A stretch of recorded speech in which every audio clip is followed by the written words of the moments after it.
all those companies that you mentioned, I mean, those are all the major players here in the Chicago tech scene. I would see a new post of a new event almost every other day, I felt like, or at least a couple times a week, every other week, of an event just with dozens and dozens and dozens of people. And I got to imagine your buyers or your target market looked at that and said, hey, this is interesting. Let me be a part of that. Maybe speak to that a little bit. How did you scale up in such a short amount of time with such a small team? Yeah. You'd asked me when we were kind of chatting about this a couple of weeks ago to kind of just speak to the concept around building a community. And that's really what Sales Assembly is. It's a lot of things, but at its core, it's a community.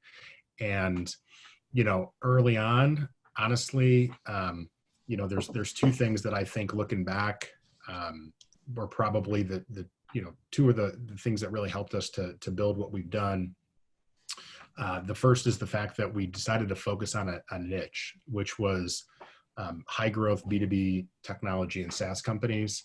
And the reason why that was important was because while every company under the sun has sales, manufacturing companies, distribution companies, professional service organizations, every company could effectively use what Sales Assembly was building.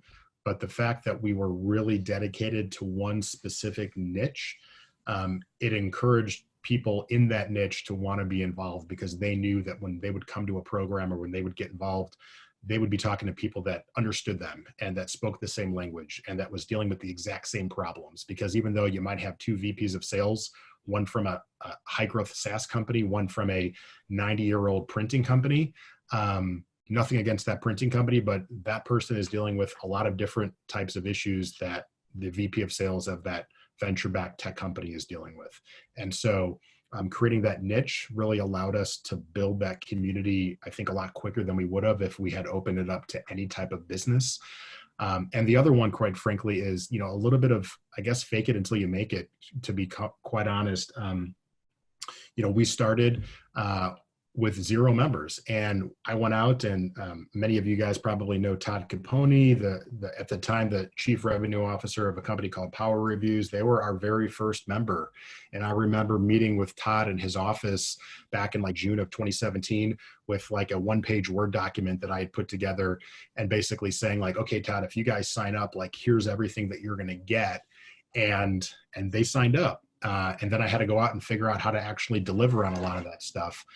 But then it was just like one company after another, but a little bit of like that herd theory where, you post pictures of events on LinkedIn and you put a couple of logos up on the website of companies that you're working with. You have to maybe seem a little bit bigger than you are, so people have the confidence and the level of comfort where they want to get involved.